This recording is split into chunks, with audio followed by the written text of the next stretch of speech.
Saludos y bienvenidos to everybody across the United States to the PGP podcast. Hey everybody, Josh Tovar, proud principal of Memorial Pathway Academy in Garland, IZ, Garland, USA. Ready to rock and roll with every single last one of you on this Sunday. Thank you for being here. You know what? You could be out barbecuing. You could be out there cutting your lawn if you're already growing your lawn. You could be out there doing barbecue, whatever it might be, but you're here today or you're on the rebroadcast. So thank you very much for being here and sharing your time. That's one of the things that is not guaranteed in life, and you've given us some of your time, so we really value that. Thank you very much because we're only growing stronger together, learning from each other. Remember that the PGP podcast is part of the Fantastic Four Network, Los Cuatro Fantastic Four, and it always starts off every Saturday with Super Saturday with Sean Hurd at 10 o'clock Eastern Time, all Facebook Live times Eastern Standard Time. Sean Hurd has to do with what? With data. And then you have at 10:30 the doctors, Dr. Tammy Taylor and Sheikah Houston, how to turn around your school culture. They turned around their school 1 year, 3-letter grades. What's up? Receipts. It's all about the receipts. And at 11 o'clock Eastern Standard Time, El Jefe, Principal Baruti Cafele. And we close off the weekend, the PGP podcast right here with Dr. Moreno, myself, and these awesome panels that we have week after week. We are not a niche show. We carry everything. We have a gamut of different stars, different guests. Doesn't matter what, because you know what? Education is not a niche thing. It involves every single last person from a bus driver to last week's superintendent round table. It involves every single last part. So please, right now, por favor, ahorita, por favor, like and share. Go right there. Go to YouTube, like and share. Josh Tovar. Share that algorithm because you know what it is? It's free PD. Free PD for you and for me because I'm learning and I know Dr. Moreno is learning. And if you like to be part of the show, come on, reach out to us. We will find a spot for you. It doesn't matter if you're in Maine. It doesn't matter if you're in Florida. It doesn't matter if you're in Alaska. It doesn't matter if you're in Hawaii or anywhere in the 48. We need you. We need your experiences because we're all going through the same thing and we're only stronger together because you know what? Iron sharpens iron and we need each other. So let's find out how H-Tone is doing right now. Josh, oh my goodness, thank you so much. It's been a great week for me. I don't know about you. Are you off for spring break already? Not yet. Next week. Yeah. There's a lot of schools districts that are off this week. And so, you just gotta shuffle. But I am home. I am here in Houston, Texas. It's a little gloomy outside. A little cold front came through here in Houston. But you know what? I've made the best. I am actually working on my book. I'm working on my book now. So for the past 3 days, I've been disciplined.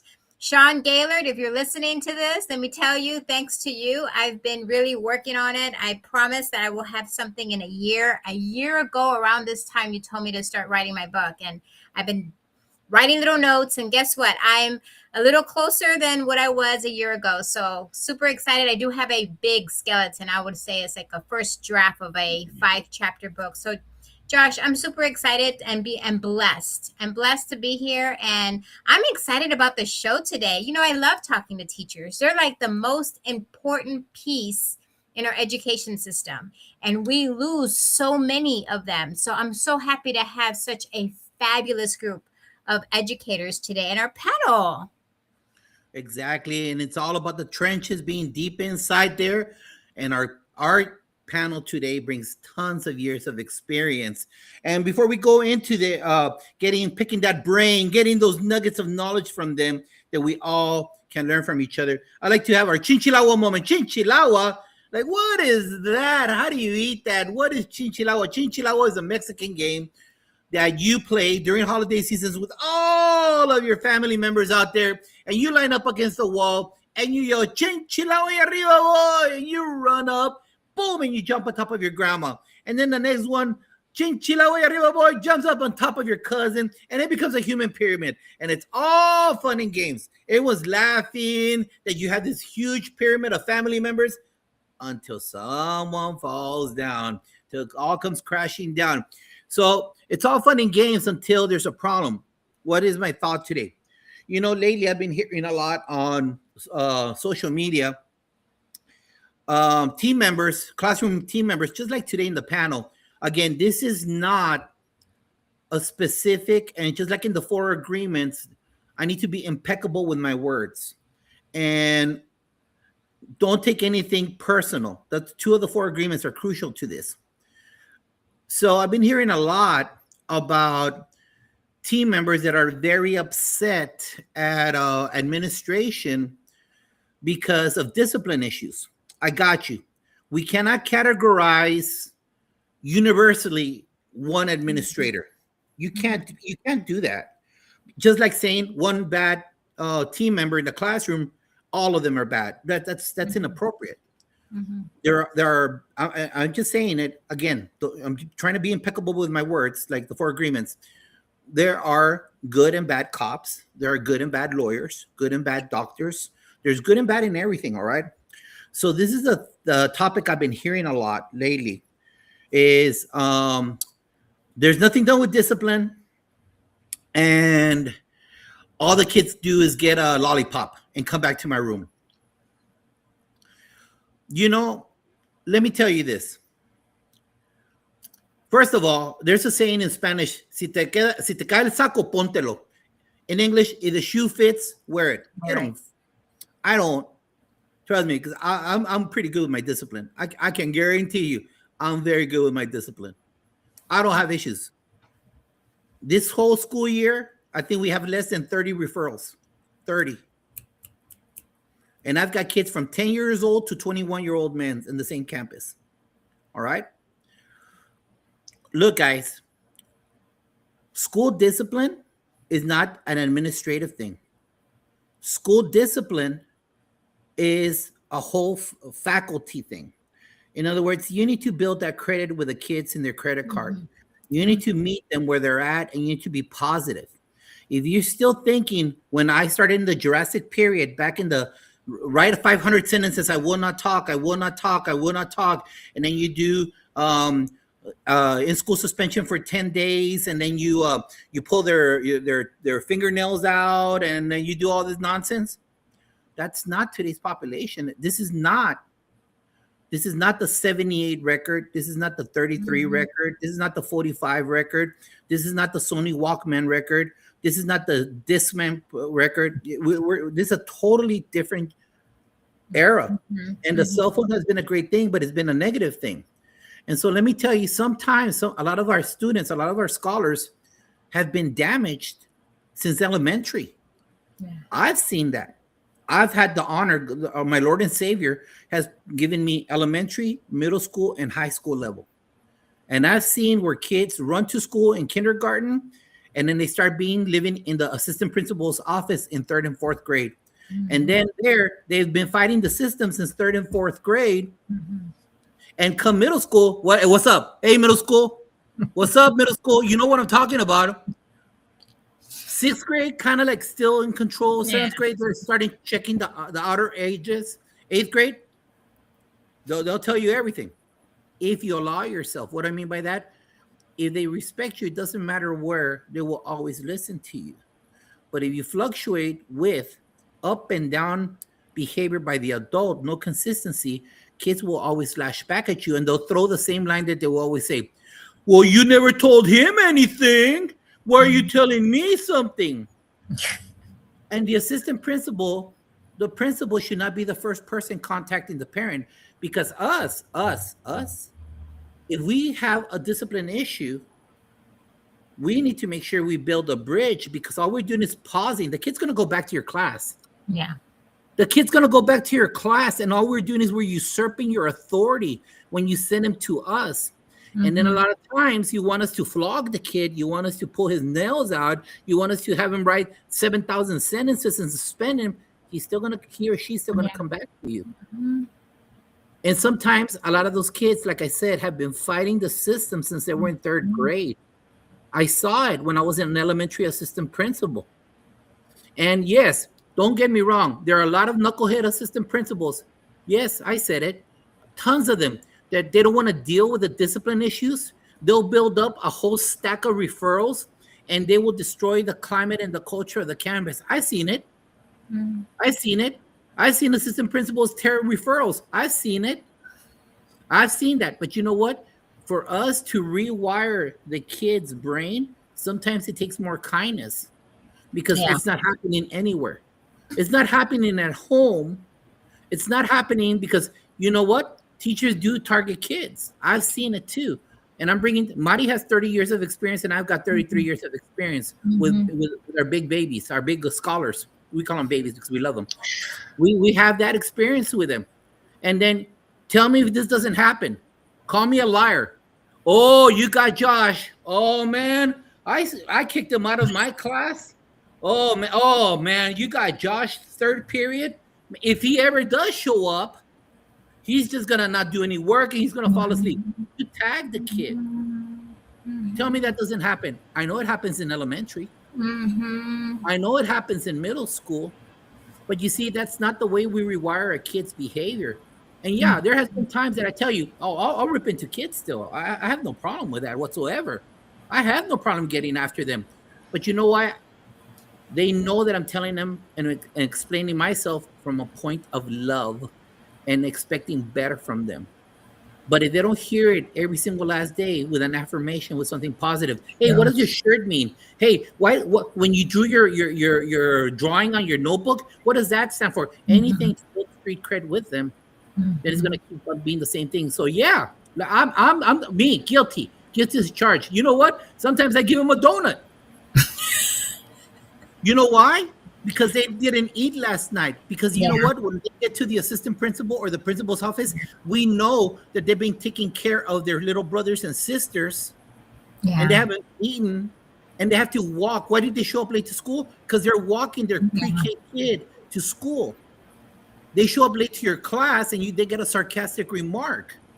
We got to make sure that we meet them where they're at and see the whole picture. I am not protecting bad behavior and disrespectful behavior. I will never do that. I will not tolerate that because no one is above disturbing the learning environment yet. We all need to be in conjunction and be equal, and most importantly, be supportive of all our scholars, especially during trying times. And you know what? Here comes the trying time. Oh, yeah. April, here it comes, baby. And if we did not deposit a lot of stuff, a lot of credit in their credit card, this is when they're going to push back, especially when you're doing end of year reviews that they think it's boring and they're never going to use in life. So to me, I'm going to let you know, yes, I have given treats before. Yes, I don't punish all the time because you know what? That's what they're used to. Oh, Tovar, you're going to suspend me for 3 days? Thank you, bro. Thank you. I'm going to go home and I'm going to watch TV for 3 days. And you know what? I still got to give them the right to do their work, even though I suspended them. Right. I cannot deny an education to a kid. So how are we working with kid? Again, I will not tolerate a kid misbehaving. I will not tolerate a kid causing a class disruption. Yet the principal, assistant principal should not be the first one contacting a parent because of an ongoing bad behavior. And we need to build relationship with those kids. Moreno, what do you think? Josh, you must have been reading some of my book because guess what? I address a lot of that because you're absolutely right. But you know what I also want to talk to you? It's not in my book. That's what I want to kind of mention. You know, when a teacher tells you, come to my room because the classroom is out of control and then you need to kind of calm them down for me. I remember having as an assistant principal when I was a young AP, my teachers would say, go and do that. And I would say, do you understand that if I do that, you lose your power in your classroom because now I'm the power, I'm the authority figure. And that's completely false. The authority figure in that room is the teacher. You have to build that relationship. And the minute that you call me, you've severed that relationship with the kids and you basically show them that you have no power. So, you know, again, going back to finding out who is your green leader in that room, because at the end of the day, this is what I tell people all the time, the minute you write a discipline referral and you give it to the AP or the principal to deal with it, you can't complain anymore because you went like this and you handed it off to somebody else. Now, how they handle it, you have no right to then complain about how they handle it when you had the first chance of fixing it in your classroom. And if you need advice, then yeah, talk to your AP saying, hey, this kid needs, this is what's going on, and dialogue here on the side. But that's my advice and my 2 cents, not to kind of, disregard what you said, because everything you said was facts. You're right. I have elementary experience, middle school experience, and high school experience. And so, you know what? The levels you were talking about, snap all the way. But I just wanted to kind of throw in that other piece that teachers, you guys are the first line of defense there of making sure that discipline is taken care of. Because Josh, I'm sure some kids behave well in one class, sometimes they misbehave in other classes, right? So it's all about that teacher relationship. Right. And just to close off this thought, and let me tell you, hey, those of you that are sitting in our chairs, assistant principal and principals, I've said this like 5 or 10 times, right, Marty? If a kid is sent to you, don't send them back the same period. That is, you just lost 10 years of street cred. Don't ever do that. Don't ever send them back the same period. Hold on to them. Everything can wait. You can do them, the discipline. But most importantly, if your team members feel that you're supporting them every time they send you a kid and you do an effective job saying, hey, you know what? Mari, I took care of that kid you sent to me. I did this and I did this. And that's where you build that credit with those educators. They know that you got their back because, I still think old school, the administration should be a deterrent to where kids don't want to go, to where kids need to stay in class. And that's the way I see it right there. But that's enough of my soapbox. And we're into our teacher roundtable number 6. But if you want to see other awesome educators, episode 19, 32, 37, 51, and 84, we have nonstop knowledge. But talking about knowledge, how about we bring in our panel for today? We have out of different corners of the United States. My restream has been a little bit interesting right now. And we have everybody. Come on. We have everybody on board right now. Welcome, panel, to the PGP podcast. And without further ado, I hand you over to Dr. Moreno. I'm so excited. You guys heard the beginning of my dialogue here because I'm excited to have teachers on the panel today. We have the best group of people today. And guess what? Let me tell you, I'm excited because I'm hoping we're gonna keep on liking and sharing the podcast, because I want more teachers to hear all the beautiful things you're going to have to say today. So before we get started, everybody wants to know who is on the panel. So we're going to start off right below me, right here with Tim. Okay, Tim, can you please give the audience a brief background on the different roles you've served in education? You can also name the campus, the city and state that you're in, and your current role is. Good afternoon, everybody. I'm Tim Riley. I'm from Omaha, Nebraska. I'm in education now 20 years, predominantly spent as an adjunct, English adjunct with the local community college, Metropolitan Community College here in Omaha. I do a lot of, subbing around the Omaha area districts, but my current role, I'm unemployed. That's my current role. And so, but you said you were at a college before? Yeah. Yeah. Awesome. I'm so excited that you are, we have someone at the collegiate level, because that's some awesome experience there. And I'm hoping maybe we can also kind of talk a little bit about what you have done in the past as well. So stay tuned, Tim. Give me a second. We're going to start off with Nikki next. Hello, everyone. My name is Nikki Simpson. I live in LeClaire, Iowa, and I currently serve Davenport Community School District as a gifted education facilitator. I've been in this role for 7 years somehow now, and every day is different. My students range from kindergarten through 5th grade, previously kindergarten through 6th grade. At one point, I was serving 2 elementary schools, 60-40, 170 students at a time, 2 sets Wow. of staff. So it's been a dream to be at one building and only have 6 grades to serve. But I teach math, reading, writing, social emotional regulation, and I absolutely love it. I've also been a part-time reading teacher, classroom teacher. So thank you for having me on today. Awesome. Thank you, Nikki. We're going to hopefully learn a little bit more about the self-regulation. That's kind of what we were talking about in our opening dialogue. So stay tuned for some questions around that. Okay. Sylvia, how about you, my friend? Talk to us a little bit about your brief background, different roles, the name of your campus, city, state, and your current role. Hi, so I'm from Socorro High School in El Paso, Texas. Currently, I'm an early college high school teacher. So I do the Education 1300 and the ProfCom, the Speech 1321. I am also an adjunct at community college in the evenings. Right now, I'm on campus at Socorro High School. I am also a coach for wrestling. I do FCA huddle. I'm a PTech. I don't know. It's like I run the PTech ambassadors. I helped with the early college student council. So I helped set that up. I also helped to bring back the booster club for football.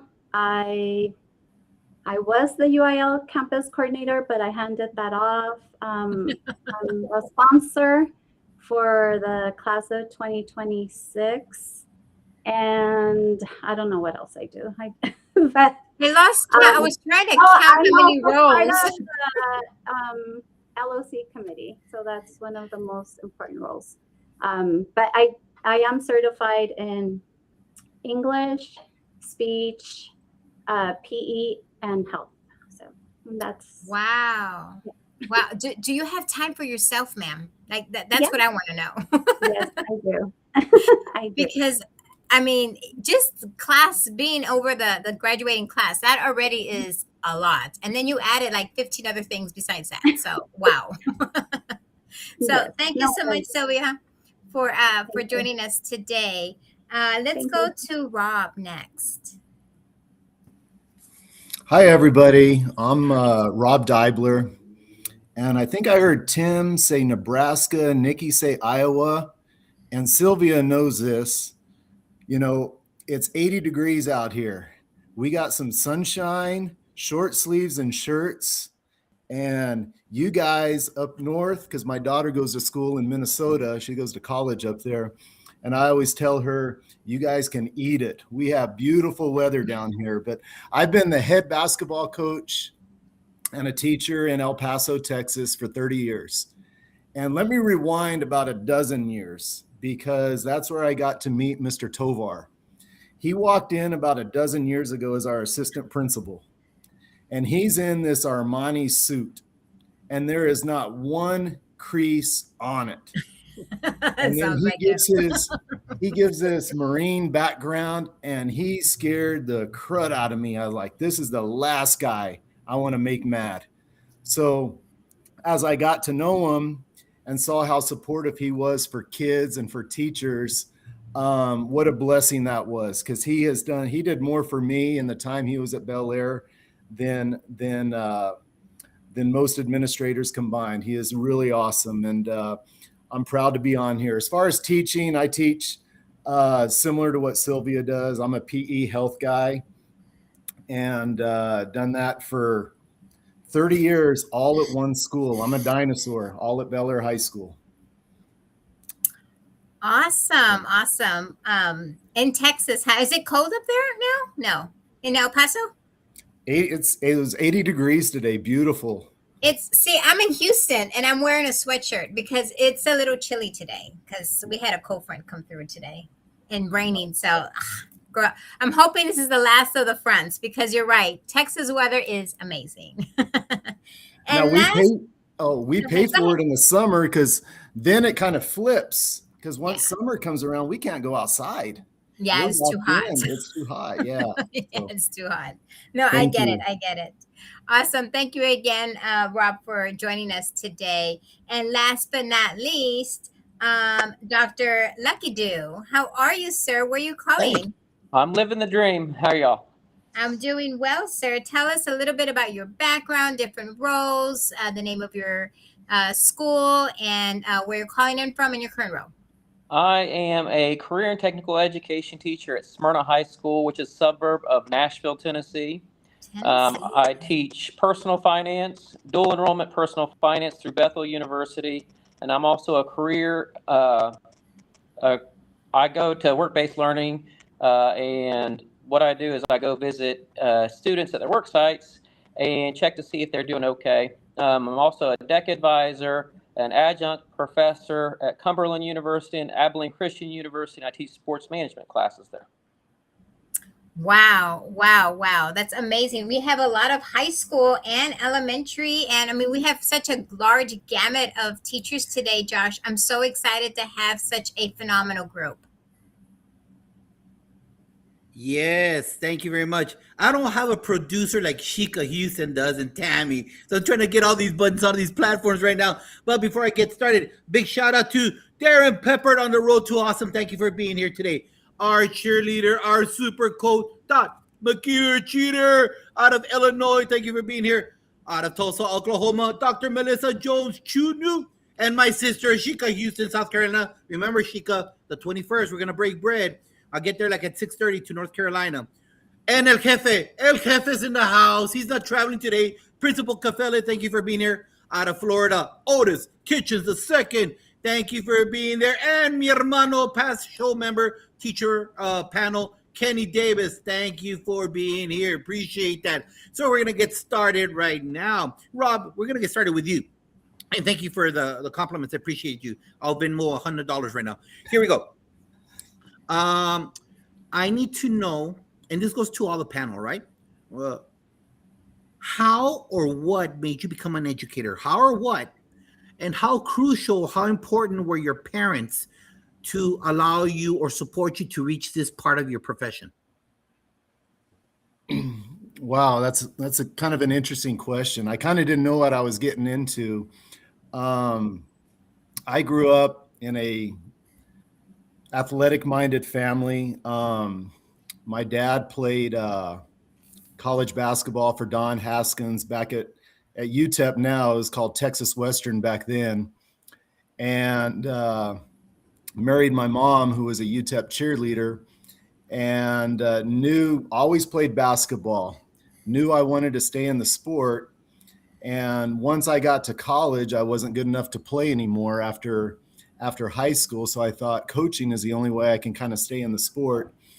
And in Texas, you have to be a teacher in order to coach. Mm-hmm. So I thought, well, I guess I got to be a teacher.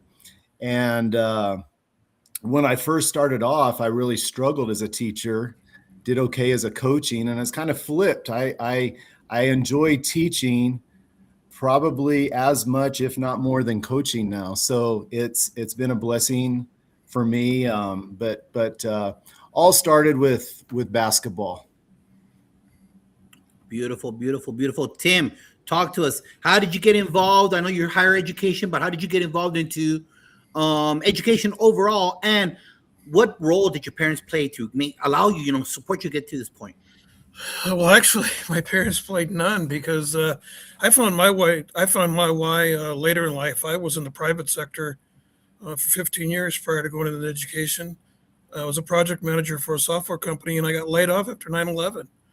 So it wasn't my parents; it was actually I have some family and friends in education, and I was looking for a job. I currently had my undergrad at the time. And they just encouraged me to look at education. So actually, my first role before I decided to go back and work on my first teaching certificate and my first master's is that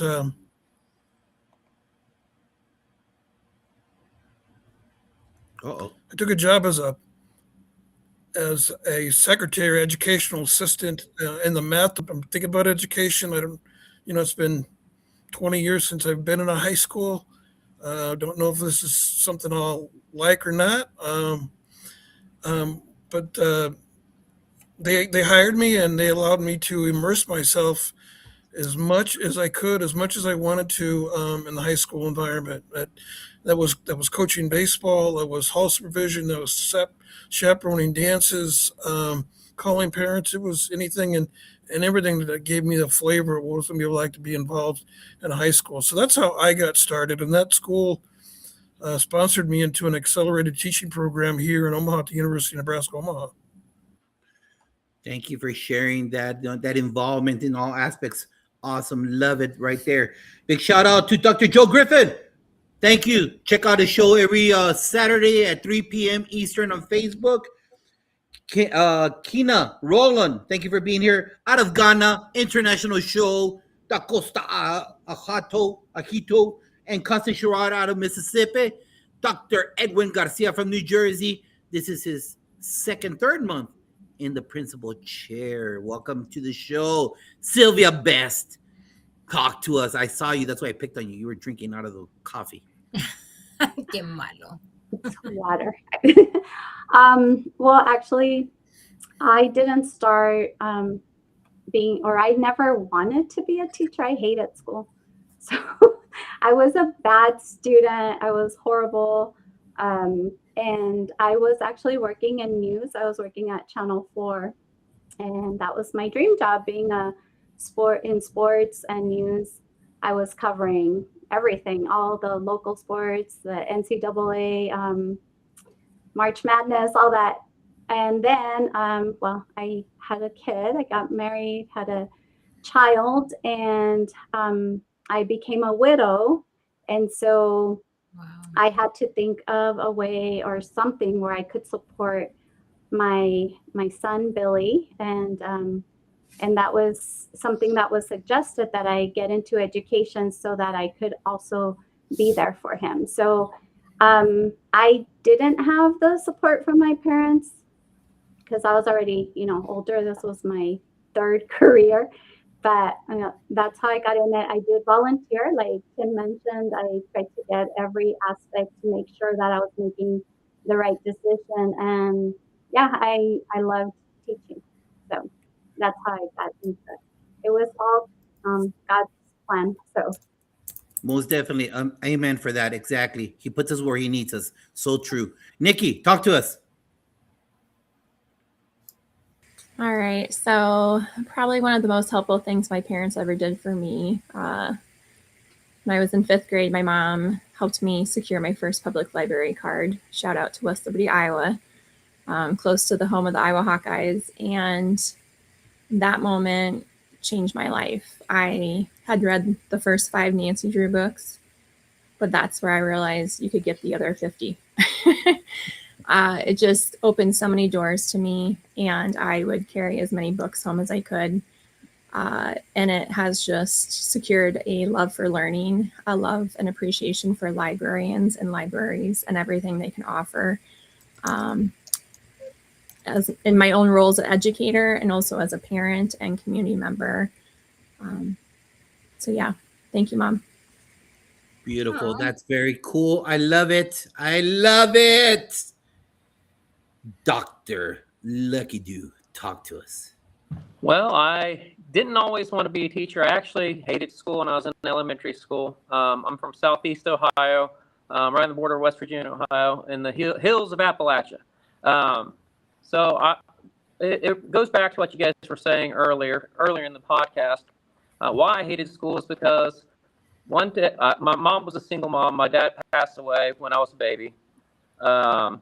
And then it was just me and my brother after my mom went to a factory job. We had to catch the bus and everything. So one day, as a 11-year-old boy in 5th grade, I decided to walk about 3 to 4 miles to school, pills and all that stuff. And then as soon as I did that, the teacher and the secretary yelled at me when I came to school, and that just made me hate school. Going on through that, I was an average student. I wasn't great by any means. And then when I went to college, I was like, I want to do sports management. I want to be like a front office worker for a professional sports team. That was the goal. That was the dream. I did an internship with like a minor league baseball team. And then about 9 years ago, I made my way to Nashville, and I was like, I'm going to try to work for one of these sports teams. So I got to the second interview with the Nashville Predators. They denied me. I got to the second interview with the Nashville Sounds. They denied me. And I said, well, this is probably not going to work. I got to figure out something else to do. In the meantime, a few years before that, I owned my own business, and I worked as a substitute teacher, and I really liked it. And I had a coaching role as a baseball coach. And I really enjoyed that. So I thought, well, you know what, maybe that is for me. Maybe I'll try to go. And then I decided to go back to school and do the teaching degree and all that stuff while I was working. And then I got into it, and I really got into it. And I really enjoyed it. And I was like, this is actually what I'm probably supposed to do. So it was a long journey to get here, but here I am. Thank you for sharing those thoughts. And hey, America, you're watching it live. You're watching it on the rebroadcast. This is education right there. Look at what you have before you. This is what we're all about, and this is how we only get stronger together. Stick. I don't think Nikki said anything. I normally write these things down. Well, you didn't write Nikki, that one did you down. do it? Dr. Moreno. I did, but actually I could expand on what I shared. I had earlier mentioned about, receiving my first library card and how much learning has meant to me my whole life. That moment when that was secured really did perpetuate a love for reading. And being the oldest of three, then I had the opportunity to help my younger siblings learn how to read, and they had a hard time with it. And the main reason why I went into education was because I loved reading, and I wanted to see other people enjoy the gift and not have it feel like such a tough thing, right? It's when you learn how to read and it goes smoothly, it's wonderful. And when it's challenging, It's the hardest thing. yeah, Hardest thing to And- overcome, especially when you're older. Especially when you're absolutely. older. Yeah. And then, as we all know, that can translate into different behaviors cropping up at school, and Absolutely. we may not understand the why behind it. So Mhm. that's what prompted me to go into education. So Awesome. Thank Thanks. you, Josh. Yeah. You caught me Hey, trying to Moreno. multitask. Hey, Moreno, estoy loco, pero no soy tan loco, okay? Josh, crazy, I but am not trying that to crazy, multitask like you. Hey, you know what? I'm doing all the producing back here. I'm tweeting at people, and I could keep track to little 5 squares. Come on, Moreno. This is the I'm not first that time old. I'm I'm trying old, but I'm to. not that old. Okay, Alright. stop. We will discuss this later. Stick. Okay, so let's do this. We're gonna start off with Dr. Lucky Do. Okay, so this will be your question, sir. Okay. Actually, it's for everybody, but we're gonna start off with you. I want to peel back the onion just a little bit. Okay, esa cebolla la vamos a pelar un poquito, right? So, I want to know a little bit about your time when you were in high school. How were you in high school? I know some of you already said you guys were bad students. Guess what? I was one of them too. I think that's why I became a principal, because I knew exactly what the principal did all the time because I lived there half the time. So I completely get that. But talk to us a little bit about, because we are teachers today, but sometimes we learn from our time as being in school and when we were children ourselves, and how we learned from that. So, one, how were you as a student in high school, and how was your first year in teaching? All right. So I was rambunctious in high school. I probably annoyed my teachers, to be honest with you. I don't know for sure. Average student. I would never do my homework. I get all A's and B's, and I would just listen, and then I'd leave and not do anything extra. And also, I remember my senior year, I would tell the geometry teacher, I told the study hall teacher I had first period that I was going to the geometry teacher for extra help, and the geometry teacher thought I was at the study hall, and then I go to like McDonald's or Burger King first period, and never really got in trouble for that, but that's the kind of high school experience I had. And my first year of teaching, oh my goodness, I only got a job because they were pretty much desperate for a teacher. This is while I was working on my teaching license, and I was at an inner city school in Nashville, Tennessee. And it was probably the hardest year of my life, professionally. Any other job is probably the hardest year of my life. And I am just lucky that I survived.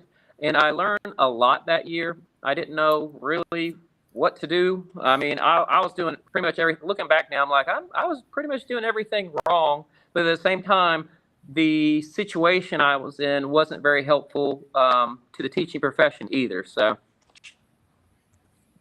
Awesome, awesome, awesome. Thank you so much for sharing.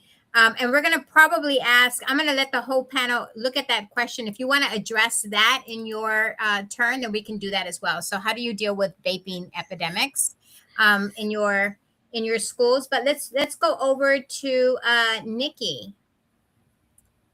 Can you tell us a little bit about your high school, when you were in high school and your first year? And if you have if you deal with any of the vaping epidemics and you have something to say about that, that would be great to kind of chime in on that. Sure. Well, to sum up my high school experience, I was class of 99 bookworm. It's actually in the yearbook.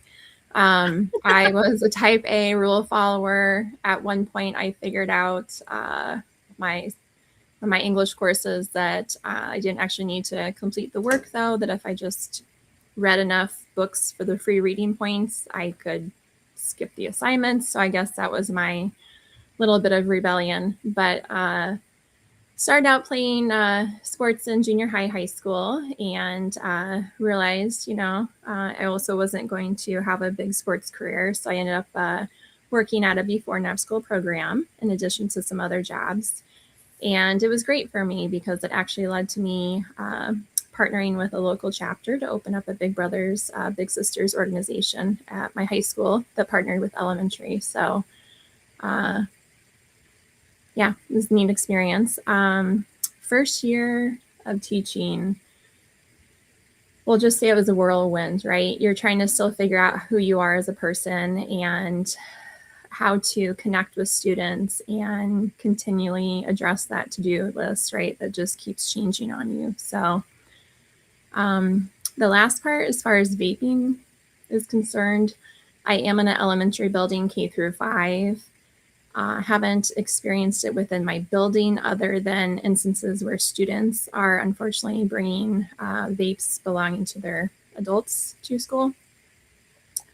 So that is, again, reinforcing with the student, thank you for sharing that information. You aren't in trouble, you haven't done anything wrong, that kind of thing, because they don't know, they don't understand, and then addressing it with administration. So. Awesome. Awesome. Thank you so much for sharing. Let's go up to Sylvia.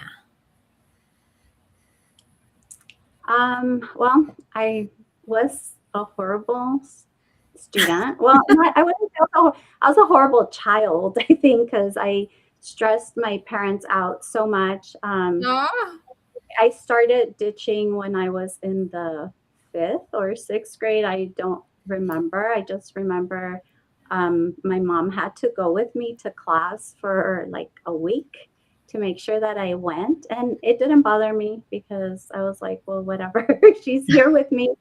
But in high school, I did try sports because I loved gymnastics. So I did try that, but I was bullied I made varsity as a freshman. And so the varsity girls were really mean to me, and the coach allowed it. So then I quit that.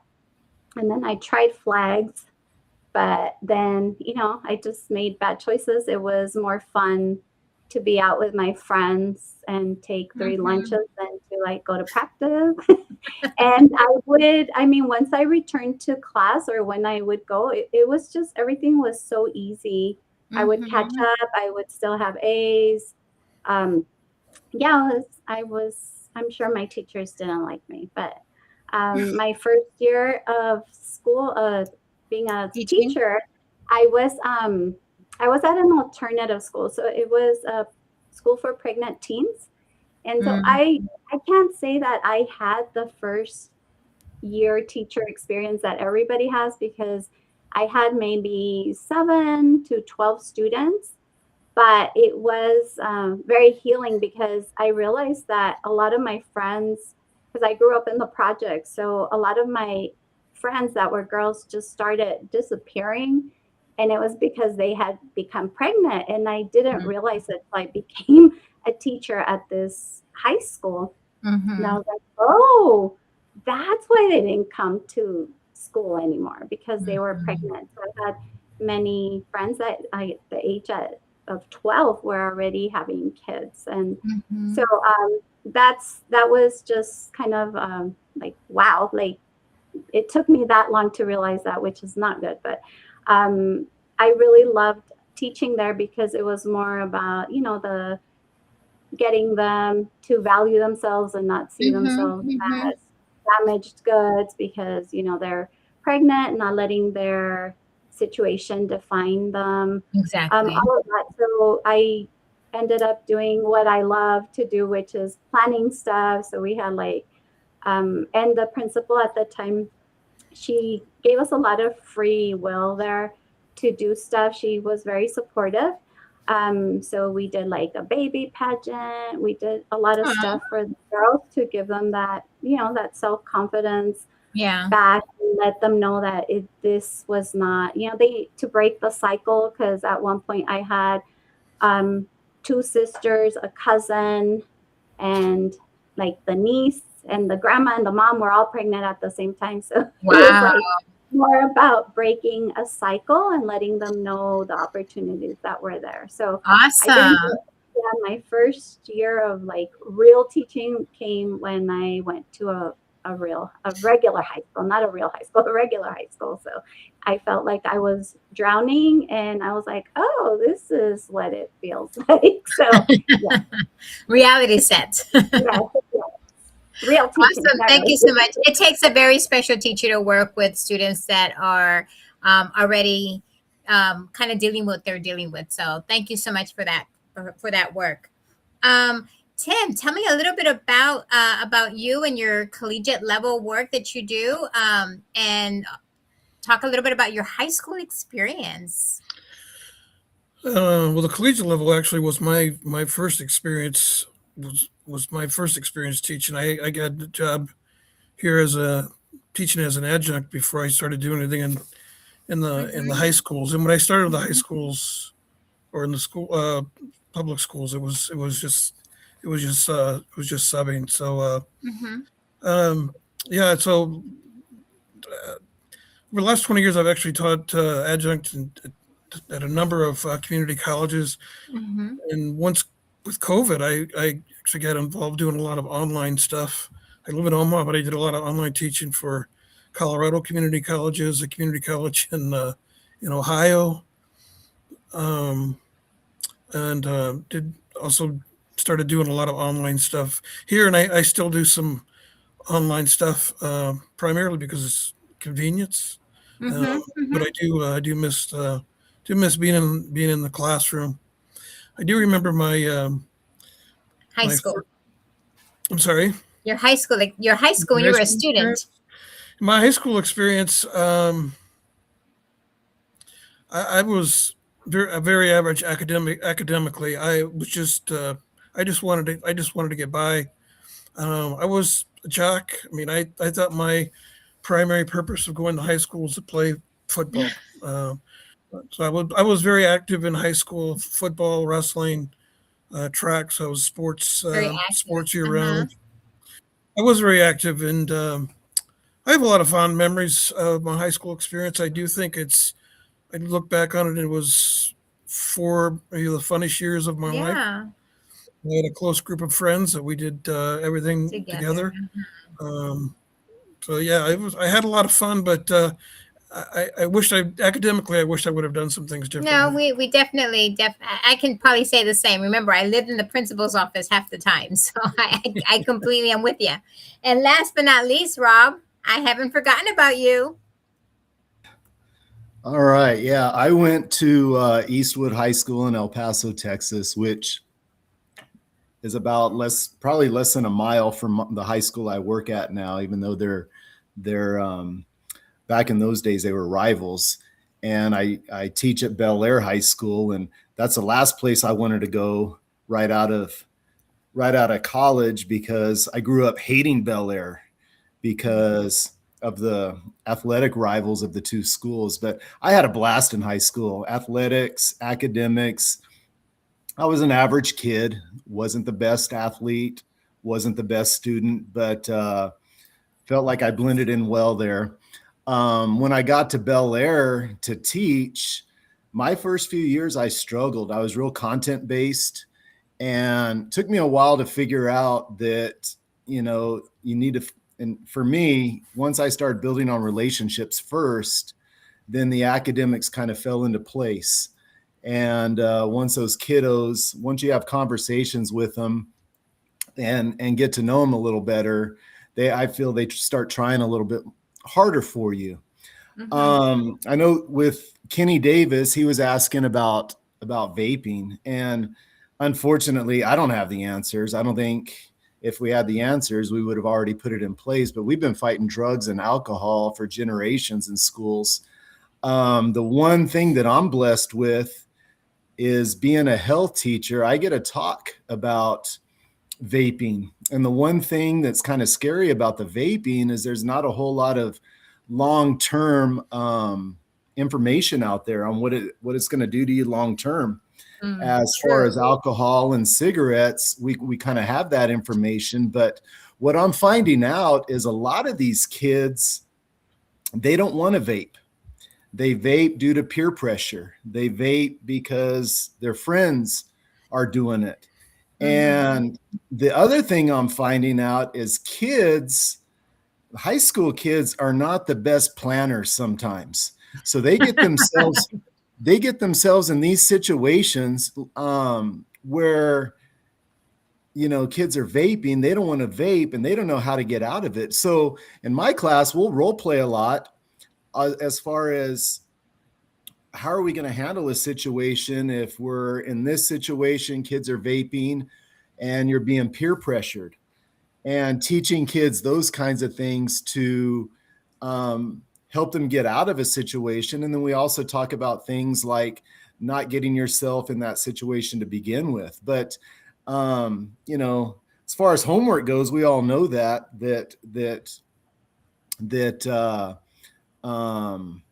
they struggle with planning goals, planning homework, planning. Now, when it comes to the cell phones, they don't struggle with that. You know, they get on there and play that game of Clash of Clans.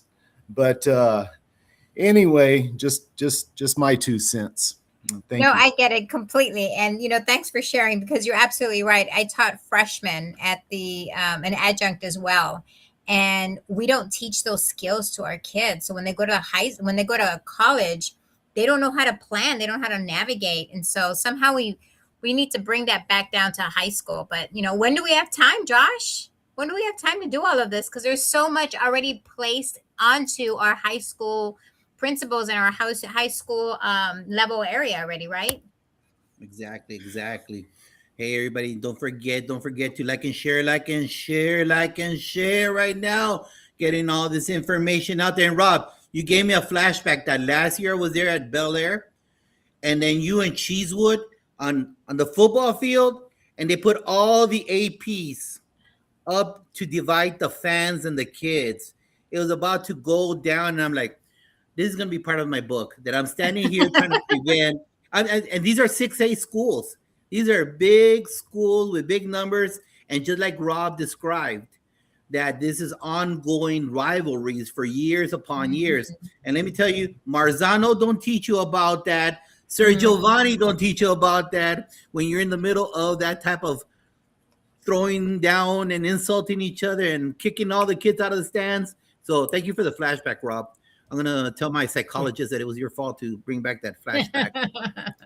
All right, real quick, guys, real quick. There's 5 of you, and I just want 1 and 1, okay? If you feel comfortable, 1 and 1. Sylvia, we're going to start with you, Sylvia, okay? How can you get supported? Your perspective, all right? Answer whatever you feel comfortable from these 2 groups.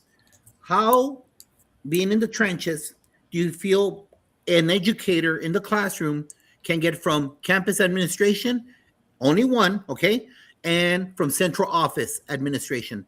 What do teachers now after COVID need? 1 and 1. If you don't feel comfortable, that's fine, but whatever you feel. Well, no, for the administration, I feel that just knowing what my purpose or like what the plan is, because I was changed, the plan for me was changed without me being told. So I was preparing for something that I wasn't even gonna do.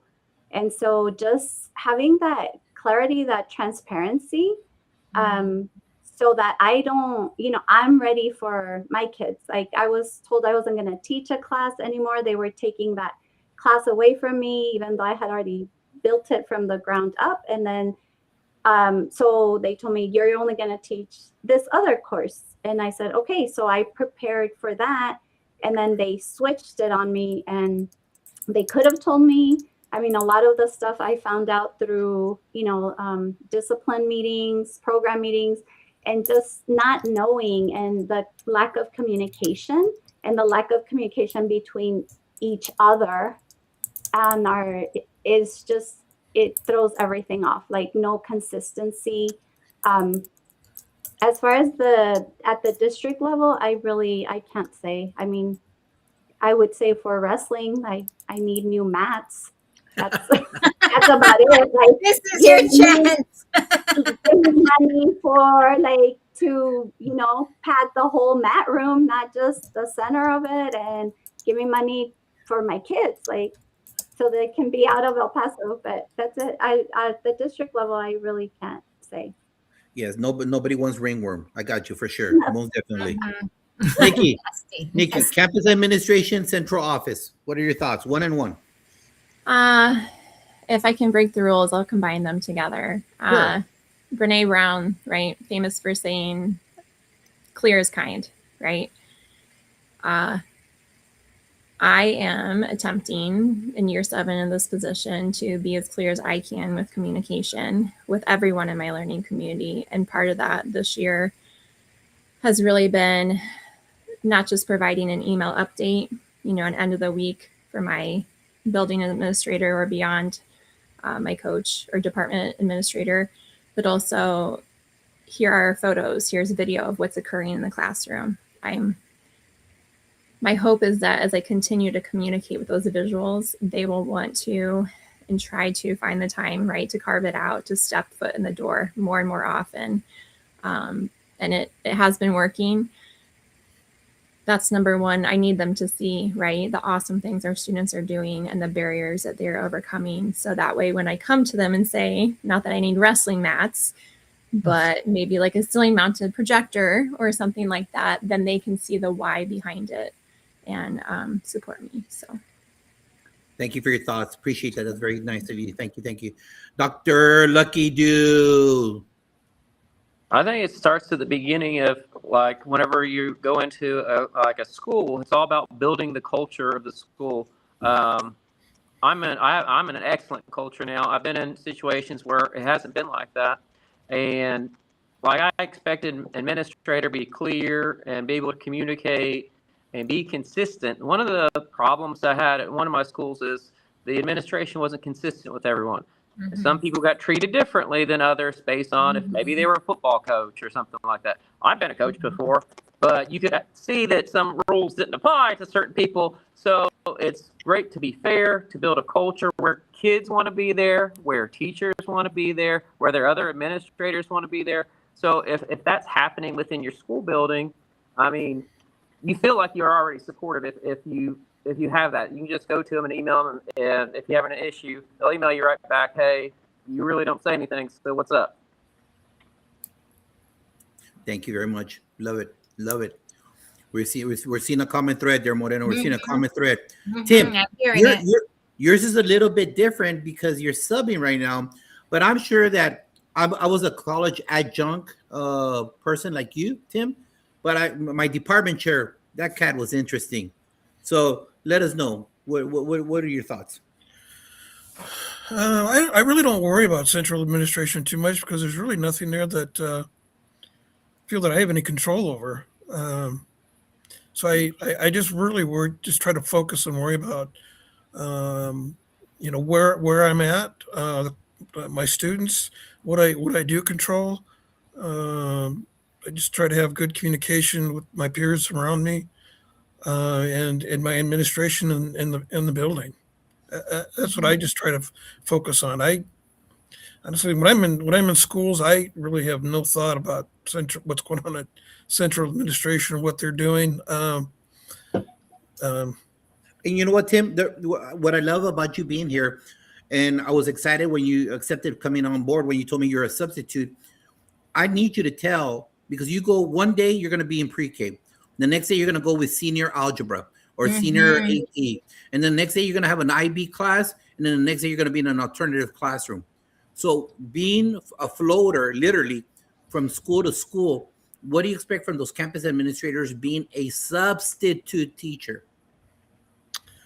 I just look for them to be there when I need them for whatever it is. And it may not be the principal. It could be an AP. It could be a department head. I just look for everything to be there that I need for that day, whatever it is. And if it's not there, I know where to go to get it. That's really what I look and what I look and hope for day to day. Thank you, Tim, for sharing that. And hey, educator, leave lesson plans or leave an emergency file folder. It is horrible. I did it for a year. Thank you, Doc. I did it for a year and a half. And the worst feeling is that the sharks know there's blood in the water when you walk in as a sub. Oh, and you do not have any kind of work ready for you. Woo. Don't do that to subs. Don't ever do that. They Rob, don't close us deserve off. that. I think what I hear as far as what teachers need from campus support, is kind of a lot of what has been said. Teachers need to feel heard. They want trust, they want support, and they want the communication. One thing I've noticed a change on over the course of 6 or 8 years from the time that you were there, Mr. Tovar at Bel Air, is if I needed something, I could just walk into your office and man, you were very accessible, and assistant principals back in those days were accessible. Mm-hmm. Now you've got to make appointments. It's like, what?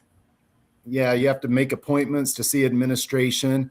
And I think that's part of my second part is what do we need from central office? I think from central office, what we need as a teacher is we need them to allow our administration to do their job because campuses are different. There's a lot of micromanaging that goes on. And I think central ties up a lot of the administration, and then therefore our administration's not there for the teachers. So it's kind of a trust all the way from the teacher to the administration to central office that I've seen change in the course of 6 to 8 years. Thank you, Rob, for sharing. It's so true. It's on evolving, and sometimes it changes for the better and sometimes for the non-better. Thank you for sharing those thoughts. Everybody, thank you, Pam. Thank you. Stick. So actually, I'm kind of glad that you brought this up, Rob, because I'm actually gonna start off with Nikki. Nikki, this is your question, ma'am. Because Rob brought it up, so we're gonna go with that. Okay. So since you started school, right? We've seen a lot of changes. Rob just told me that we need to make appointments to see the principal or the assistant principal. Like, that's new to me because my door was always open. I always had the door open. Like, what do you need from me? Because I need you to take care of the children, right? So that was kind of how I was. But apparently things have changed. I've only been out of the business now for 4 years. But let's go back to the question, Nikki. Since you've started, what have you seen any changes in your profession? And what advice would you tell a novice teacher as far as some of these issues that you were seeing? Sure, absolutely. To piggyback off what Rob said about scheduling an appointment, it's tricky because in the moment, an educator does need immediate response. And in my building, Wilson Elementary, we do have folks available to respond in those situations. However, sometimes we're short-staffed, and classroom teachers and other educators need to be as flexible as they can. With that said, I can also appreciate where some folks are coming from of saying, please schedule an appointment with me, because you never know what everyone's going through, right? And if I see my principal, Miss Larson, walking down the hallway, I am going to look at her body language and greet her, say hello. But, if she looks like she just needs a moment to herself, I'm going to see if my question can wait, and if it can just be an email, and if it's something where she's greeting me and she's warm and receptive, then you kind of just get that feeling of she's available right now. So Yeah. I try to remember that administrators, they're hired for that role, but they're also humans, right? So I try to be, as I've grown in this role, especially the specific one in the last 7 years, I've tried to be more aware of what administrators are going through as well. As far as someone new into education, there's a gentleman, Jefferson Fisher. He has a beautiful podcast on communication. And recently I heard him say, let your breath be your first response. And if you just stop and think about it, as a human, we are so quick just to react. Yeah. And the more I do that with anyone in my learning community, and as I'm teaching that, sharing that with my students, we're all pausing, we're helping reset our vagus nerve, right? Then when we do speak, hopefully the best version of ourselves is coming out, which encourages greater connection. So if I was brand new, I wish someone had, had the awareness to tell me that, because when I look back, I know I had moments where I wasn't as patient as I could have been. I made assumptions and maybe spoke over a student when I wish I would have just taken a breath and let them have the moment. What beautiful thoughts. Thank you so much, Nikki. And those are some, I can appreciate what you're saying as far as body language and knowing, I guess it goes back to, it depends on the situation, right? As far as making appointments, sometimes when you just make that statement, you kind of assume that's the statement, right? You have to make the appointment, but you know, sometimes you just need to, if it's urgent, then you can always look at body language and see how you address that. Yes, kind of that reading the room and just being aware. So totally get that. Thank you for sharing, because I kind of see it from a different lens now. So awesome. Thank you so much. Sylvia, how about you, ma'am? What are some changes that you've seen since you've started your profession, and how do you teach a novice, or what do you tell a novice educator about these trends? Because we have a lot of educators that are on this podcast who are listening to it, and so I'm sure they want to know some great ideas. Well, I think we're going to go through a lot of different changes in administration, a lot of different, programs that are being implemented, but at the end of the day, what I would say and what I do tell the new teachers is that you just have to take care of your students, build that relationship with the students. I think it was mentioned earlier that the teacher is the leader. There should be the main influence, the authority. And so, I've been mentoring a new teacher, sorry, and it's because she's like my daughter, but I've been mentoring her for the past 4 years. And that's what I always remind her, but she always reminds me to to stay focused on what's important, and it's the kids and what they're going through, what they're not going through, how they're feeling, how they're coming in. That's all I know. I forgot to mention earlier, one of my wrestlers, I caught him vaping in my classroom when we were having study hall. He did it right in front of me. And so I just said, go outside, go outside. And so then all the kids were like, oh my God, who is she talking to? Who is she mad at? And, just instilling in him, why are you doing this? What is it? you're worth more than this.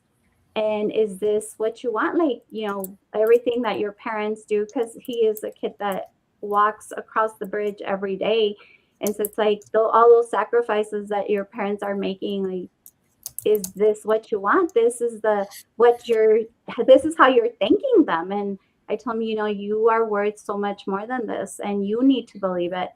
And so just when I told her, the young teacher, when I told her that, she was like, oh my God, you didn't write them up. You didn't. And I said, no, like, what was that going to solve? At the end of the day, it is about the kids and what they need. And I always try to see myself in those kids, like, who was the teacher? I want to be the teacher that I needed when I was in school.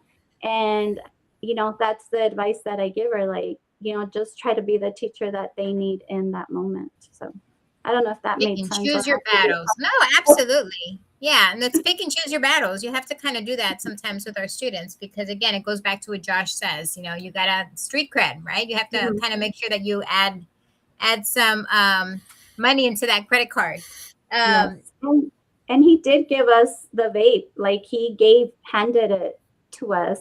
And so we got rid of it, but I know every day he checks in. And I do want to say, like, I do miss Mr. Tober. I miss him too. Don't worry. I get to see him every Sunday though, so that's amazing. But you know what? It goes back to that kid will remember you. And I know there's probably people out there right now in the virtual world are saying, he needed to be written up. But at the end of the day, we all make mistakes. And you're just talking right now that they turned around. They made a mistake and they turned it in and everything was good. Right. So, Rob, how about you? How the question again was, what changes have you seen in the profession since you've started, and a novice teacher and a device for them? Changes I've seen. Wow. Just one, sir. Just one, because I know there's a lot. Yeah, because Texas is always changing stuff. Yeah. No, I think a lot of the workload has increased for teachers and administration, which kind of takes away from the kids. One of the things I hear from a lot of coaches, as far as how the kids have changed, I hear the cell phones a lot, but I also hear there's more of a sense of entitlement on not having to earn something to get playing time, or it's expected of you. And when I went to school, it's kind of like, what can I do for my teacher and coach? And it's kind of flipped on now. It's what can the teacher and coach do for the kid? So those are kind of some simple things that I've seen. Awesome. Thank you, Rob. How about you, Tim? What can you say as far as what you've seen? I mean, you've been to different schools, and so you probably are bringing in a different perspective. Yeah, I think entitlement. I heard the word entitlement is probably something that I've noticed a lot, and that kids just expect. I see that, and I hear that kids just expect that you're just going to let them get by. You're just going to let them pass.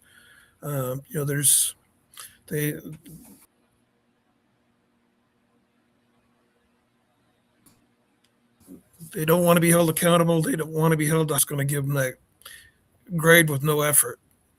That's probably the biggest change in attitude that I've seen. It certainly wasn't that way when I was in high school. Absolutely not. We had the chancla. We had the parents kind of like beat us if we didn't do it.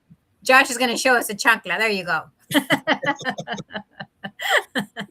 That's what happened back in the day. Today, heaven forbid, but that doesn't even happen. But you're right, Tim. That's exactly some of the things that happen here.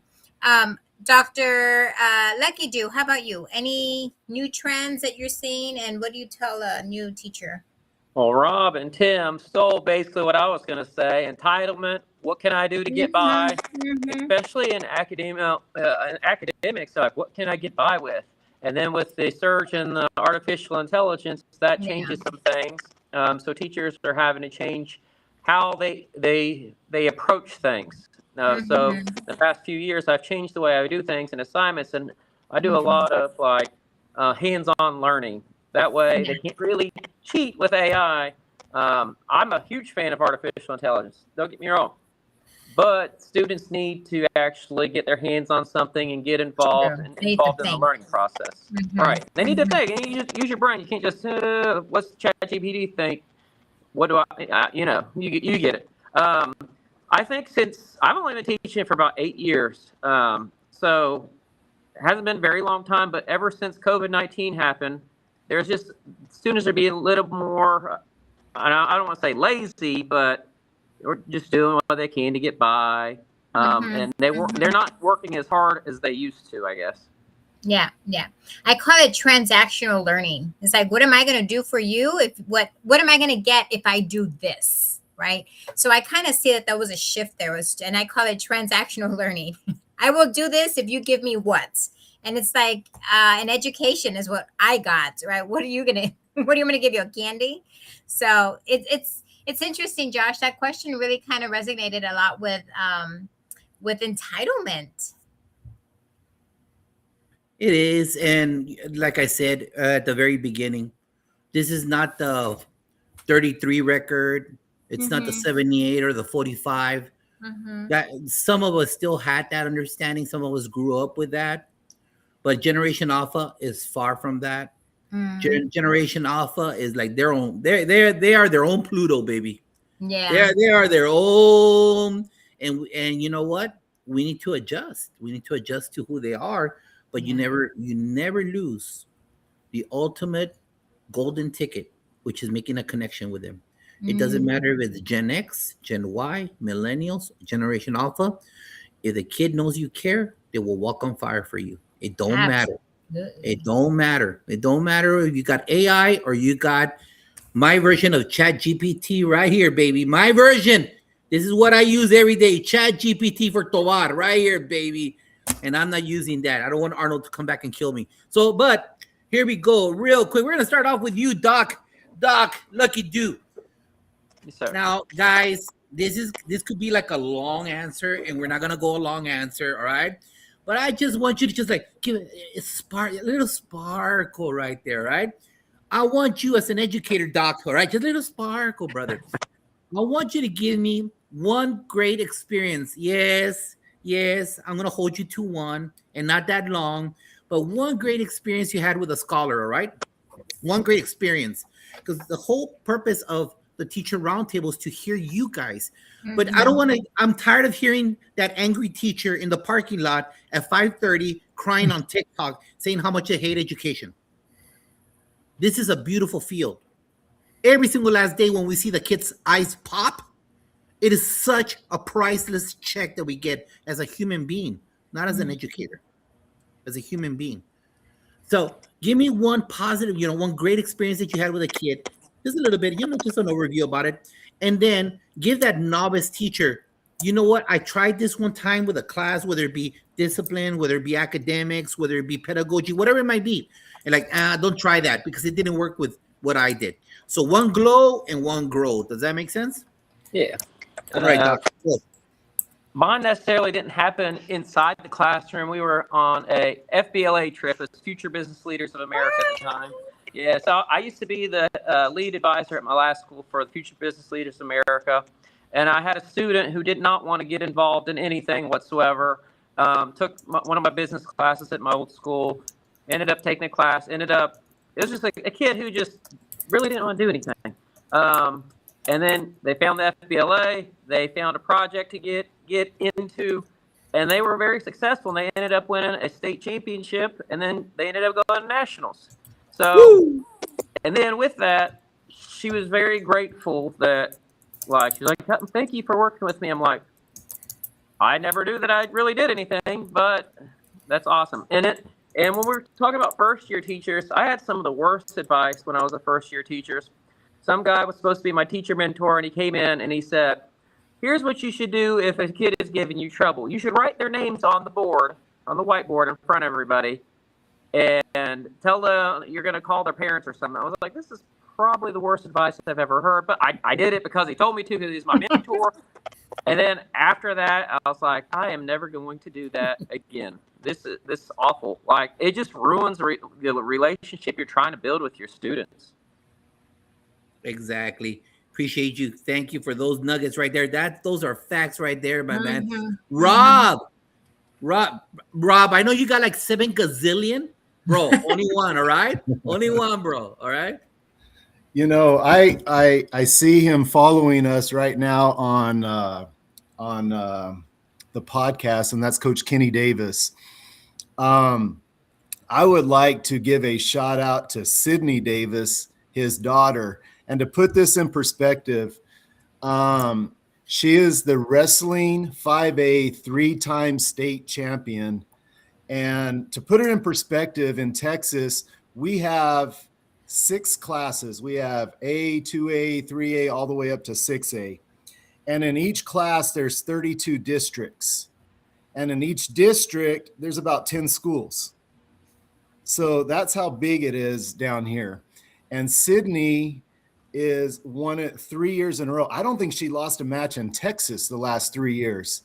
And it was just incredible. Not only did she win it, she was like winning these matches in less than 10, 15 seconds. And incredible athlete. And want to give a shout out. And if I could just pinpoint one thing on this year, I want to give a shout out to Bel Air High School. And Sydney's kind of our queen there. So congratulations to her. Beautiful. And one girl, one oopsie. I'm sorry? One oopsie. One like, don't try this again. Don't try this again? Oh, Yeah. wow. I have those every day. Wow. Come back to me. Tim. Talk to us, Tim. I'll just say one oopsie, one bad piece of advice that I honestly I see a lot from teachers every day. They tell me when a student gets out of line, just kick them out. And I call administration. I absolutely hate doing that. I won't do it. So I guess that's one part of a plan if a teacher leaves me that I won't do. Perfect. Okay. One glow. Last year I did.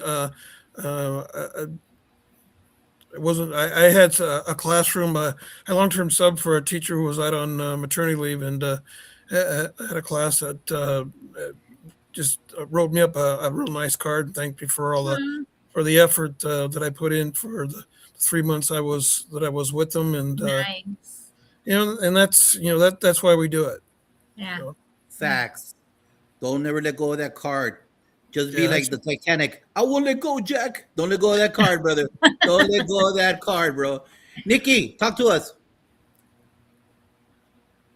Sure. So as I've evolved in my, I think, 14 years as an educator, and also with my side experience as a parent, I've learned that the most important information in the lesson plan isn't on the lesson plan.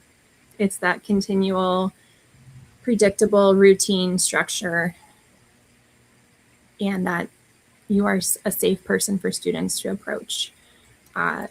Making sure you have those different activities, those different starters, and the way you end your lesson, you end your time together, those greetings, so that you can truly connect with students. If you don't, you aren't going to teach them anything. So more than anything, that's where I put the bulk of my emphasis on in planning is what are our icebreakers we're going to start out with? Are we going to have Rebus puzzles today, right?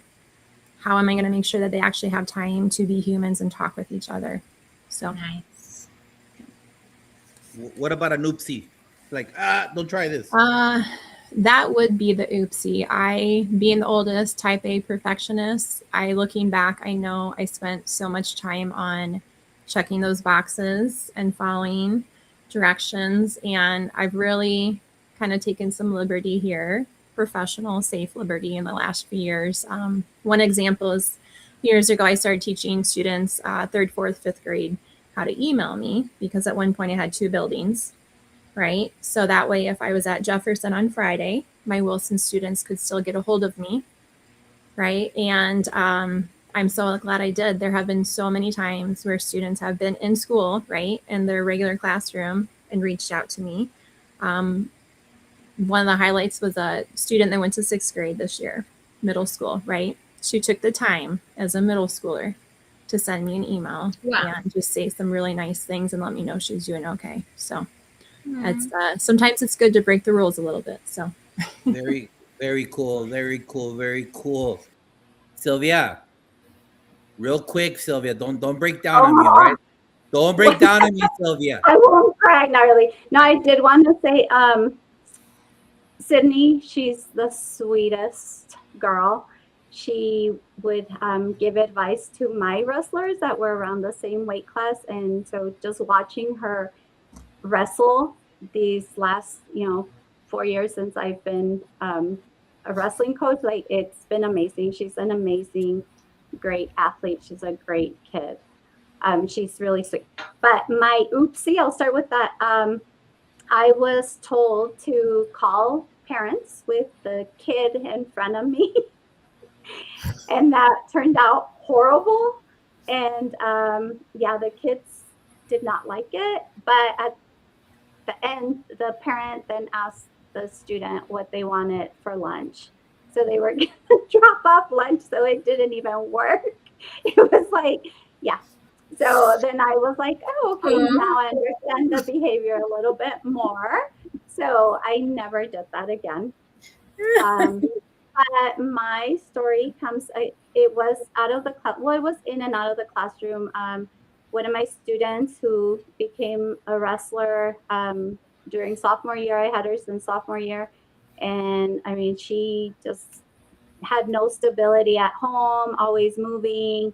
But she was a fighter. And so I poured into her a lot. And so did Coach T.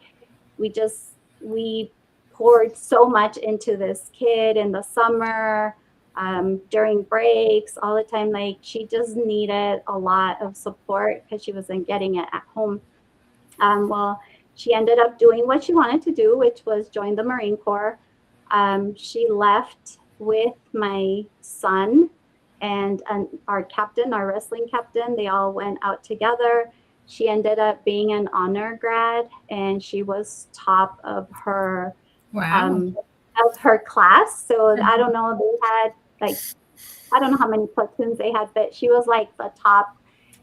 She was 5 feet, maybe 4'11", I don't know, but she was like top dog, top Marine. She ended up being not PVC, a Lance Corporal. She graduated Lance Corporal. Wow. So just seeing her, writing to my son all the time, writing to her, and then seeing her at graduation. I mean, it was just great. But backtracking, seeing her do that walk in their graduation gown. I mean, it was just so hard. That was the hardest year, her senior year. And when she walked down and she ran to me when she saw me, and this is where I'm going, and she hugged me. Oh, Sylvia. I could tell when she hugged me that she just, that tense, that pressure, all of that, she just released it because she knew she had made it. And we just needed to get her out of El Paso and into boot camp. But it was the greatest feeling, and just to see how great she is, and she's doing what she loves. So I'm so proud of her. Thank you. Love it. Hey, you held it together. I knew you were going to hold it together best. I'll cry later. Rob, real quick, oopsie.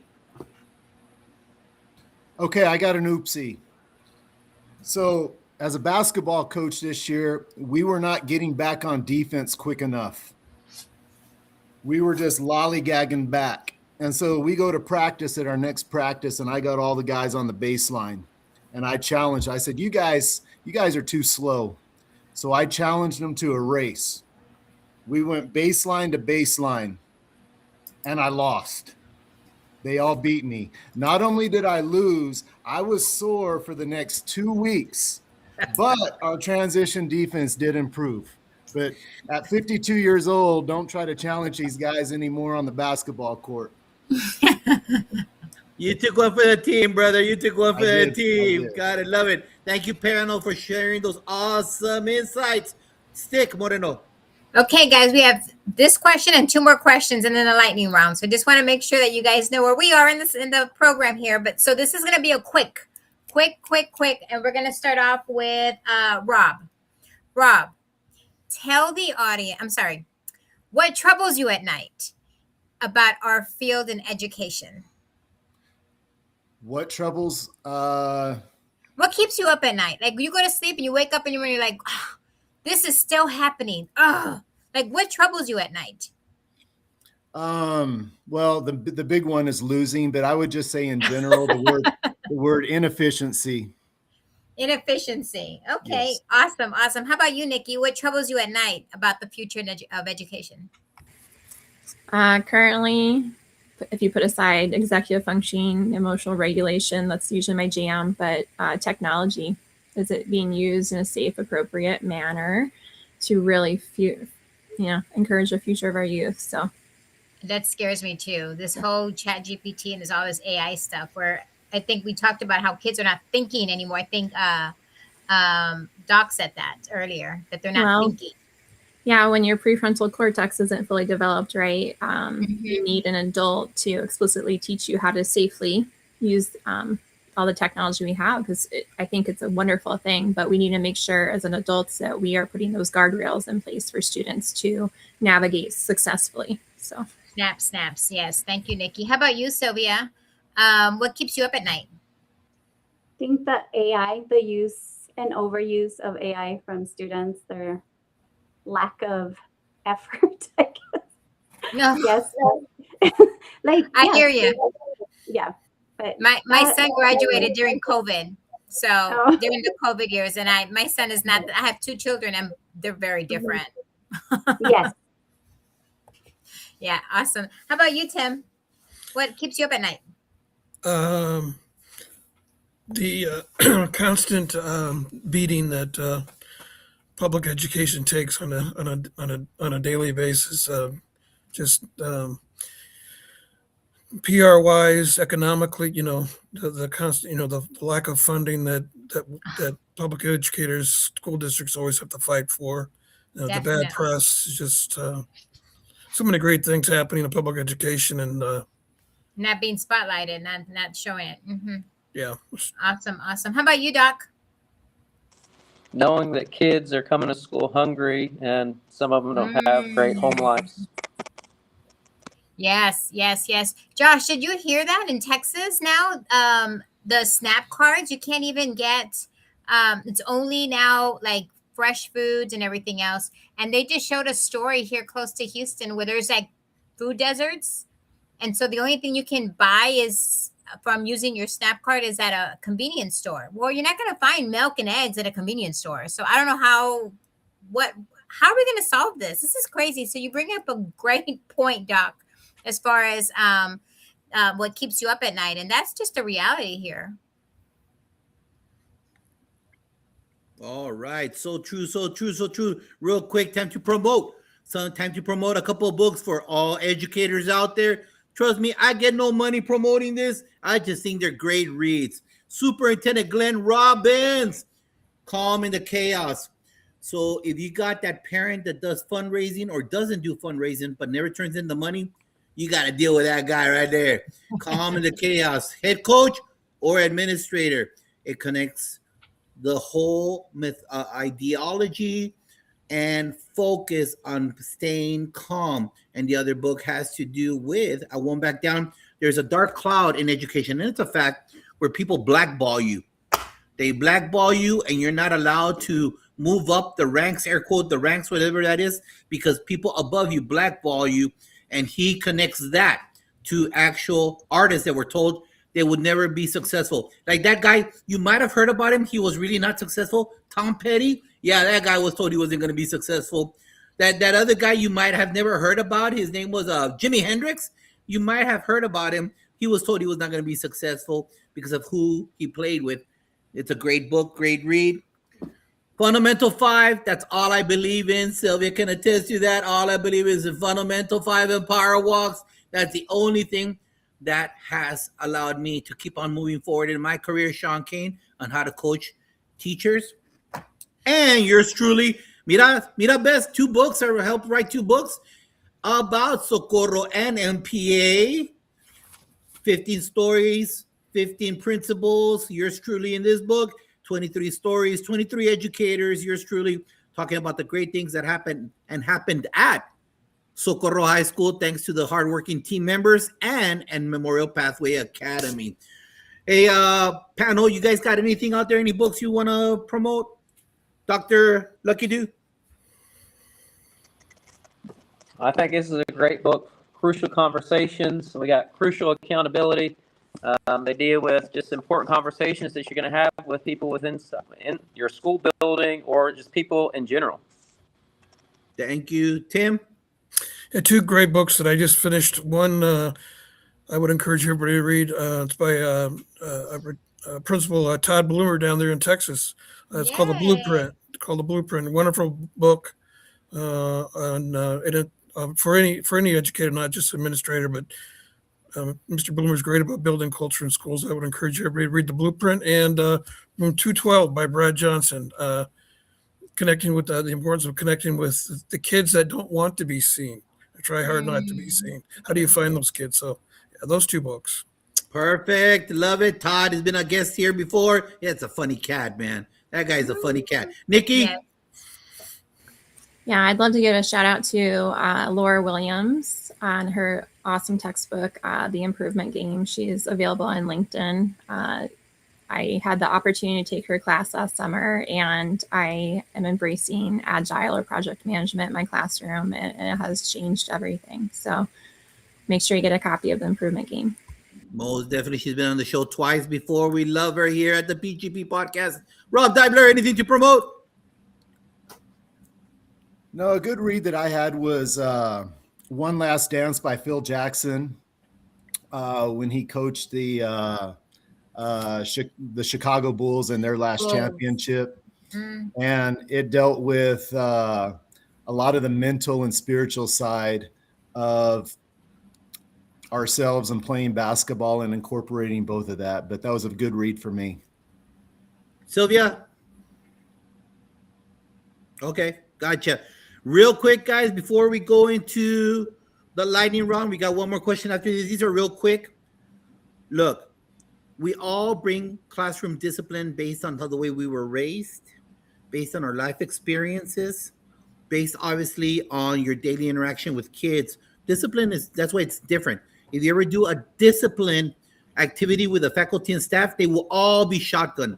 There is no consistency of how one educator will deal with discipline compared to the one. And that might be in the same hallway. They might be teaching the same content, but they will never say, oh, this is this. Because my version of hot in the classroom is different than my peers' definition of hot or cold. Make sense? We're all different when it comes down to discipline. Again, goes back to your foundation, who you are as a person. So just this question is directed toward your experience, Tim, to a brand new teacher. Just give one tool, one thing that will help you with classroom management. You don't have to be elaborate. You don't have to go into detail. But what's one thing you've used, especially you, my man, that's why I'm starting with you because you're a substitute teacher, that helps with classroom management. Go. Building relationships with kids. Even though I walk into rooms every day and don't know kids, I try to be consistently pleasant and respectful with kids and try to show them that I'm there for them. Love it, brother. Even if it's just that day. Facts. Rob. I would say building relationships and clear expectations. Love it. Nikki. Yeah, I'd agree with both expectations, relationships. Just if you want to, again, connect with students, right? That's where you have to start to ever get let into their circle. So true. Sylvia. The ditto to everybody. And then, of course, remembering your why, because that's what's going to get you through the day, the week, the school year. Just remembering that why. Doc. Don't focus on rules, focus on routines and build relationships. Facts. It's all about routines and relationships. So true, sir. Marty. Awesome. Guys, this is super easy. It's a fill in the blank, and it's the last question before we start the lightning round. So I'm going to start off with Doc. Doc, this is your question. Finish the sentence. It's a fill in the blank. It's super easy. I want to tell all the teachers across the USA blank. Be you and do your best because you're doing a great job serving kids. But Awesome. I only have one word. I'm sorry, but It's okay. It's a blank, so we can add a few words there. It's okay. Thank you. Appreciate that. How about you, Rob? I want to tell all the teachers across the USA blank. Education is the field that builds all other avenues in life. Awesome. Awesome. How about you, Tim? Be yourself. Be yourself. How about you, Sylvia? Yes, the same. Be yourself, be genuine, and be kind. Be kind. I want to tell other teachers across the USA, Nikki, It's worth it. it's worth it. Oh, I love it. She So ended the show just like I like it. Love It's it. worth And it. now it's time for the lightning round. The PG. G is for ganas. Echándole ganas. There's only one word. Iowa, Nebraska, that connects all Hispanics. Ganas. We don't eat the same. We don't talk the same. We use different words. We're not a monolith. But one word does connect all of us. Puerto Rico, Bolivia, Argentina, Mexico, Cuba. We all use the same word as an inspirational word where the abuelita yells at her daughter, échale, granddaughter, échale ganas, mija. Or a dad yells at his son, con ganas, mijo. That's the only thing that connects all of us. And right now, that's what I need from all of you educators as we go into either spring break or one more week before spring break with your colleagues around the world. As you know, Ghana is listening to you. So let's throw some ganas to Ghana. So here we go. We're going to, real quick, guys, real quick, all right? It's not an elaboration. It's a lightning round. So if you see my big fat cheeks get close, that means you're talking too much, all right? So here we go. We're going to start off with you, Doc. The only time you guys could talk a lot is in question number 2. Here we go, guys. Doc, give advice to a new teacher. don't focus on rules, focus on routines and build relationships. Read a note, an email, a text from a parent, a colleague, or student that inspired you with their words. My turn again. Yes, lightning Oh. round. Okay, I just got this on Fridays. It's going to take me for a minute. It says, Dr. Lucky, I just wanted to say thank you for all you have helped me with academically and mentally. Not to get too personal, but this year has sucked really all of high school for me. It's never been I'm all choked up. It's never been something I look forward to or find comfort in, but your class. Made it a little better. A teacher is one thing, but a caring one is everything. Thank you for always being understanding and patient with me. Thank you for always giving me advice. Thank you for allowing me to have someone to talk to. It's not something I take lightly. Every time I felt unimportant around friends or at home, your classes felt different. You're the type of teacher I never forget. Woo! Although I learned more about myself than money in your class. Eso, I love it. Send some flowers to an active colleague who inspires you. Their name and their title.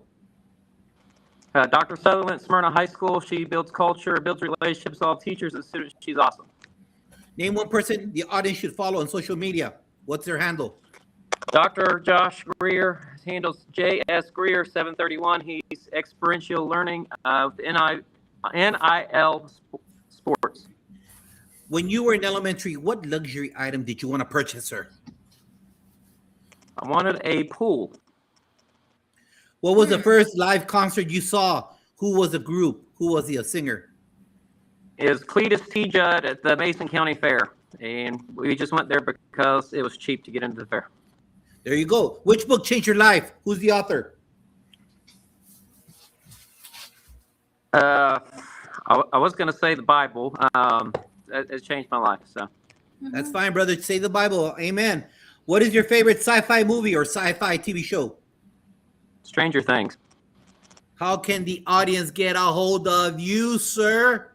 I'm at Dr. Lucky Do on X, and I'm Wally Lucky Do on LinkedIn, and I also am the creator of Money Secret, which is you can also find at moneysecret.net and on LinkedIn. Thank you. Tim Riley, here we go. Give advice to a new teacher. Again, be consistently pleasant to everybody every day. Read a note, an email, a text from a parent, a colleague, or student that inspired you with their words. And students, a card I got from students, appreciate you. Thank you so much for being there for us these last few months.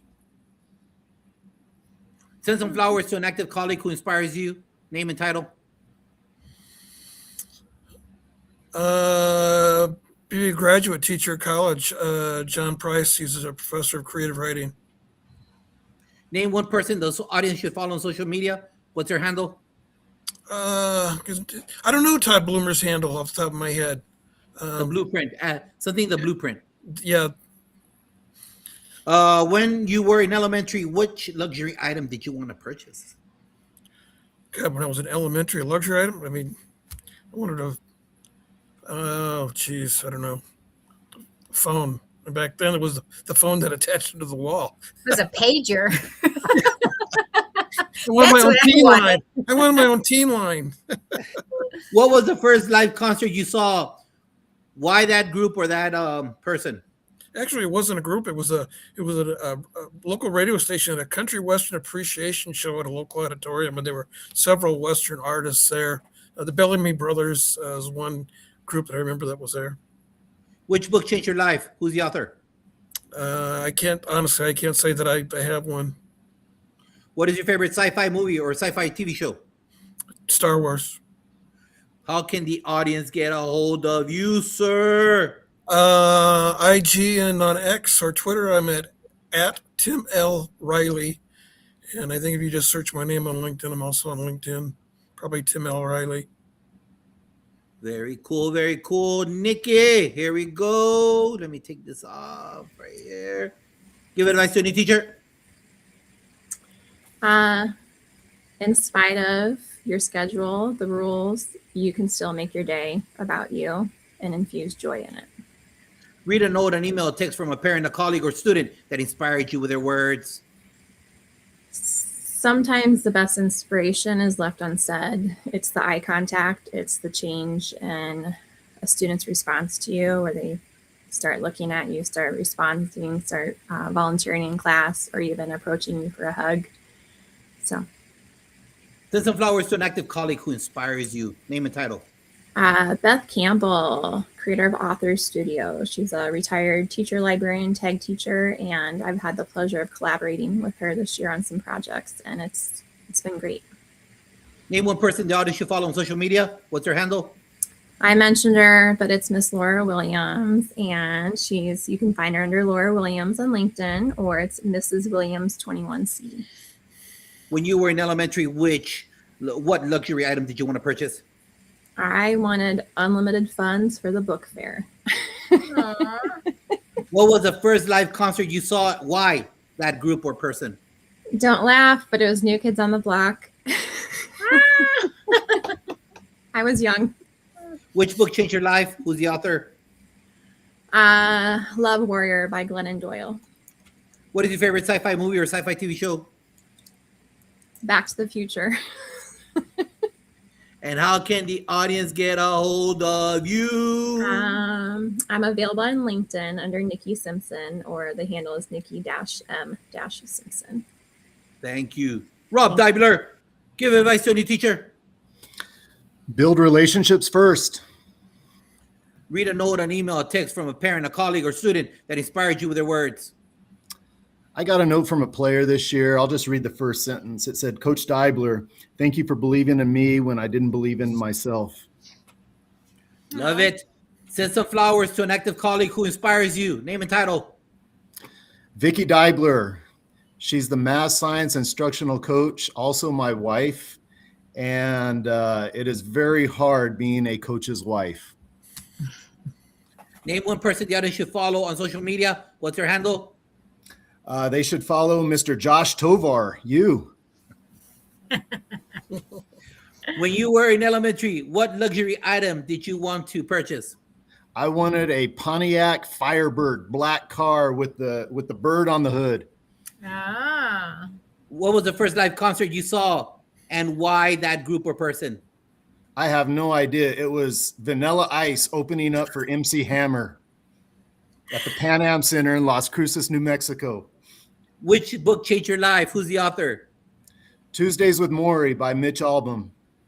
What is your favorite sci-fi movie or sci-fi TV show? Let's go Star Wars. How can the audience get a hold of you? Beller Hoops, Beller Basketball Twitter or X. Love it. Sylvia Best. Rápido, eh, Sylvia? Yes.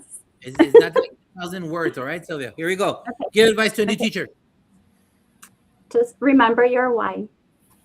Read a note, an email, a text from a parent, a colleague, or student that inspires you with their words. Okay, this was from COVID. Okay.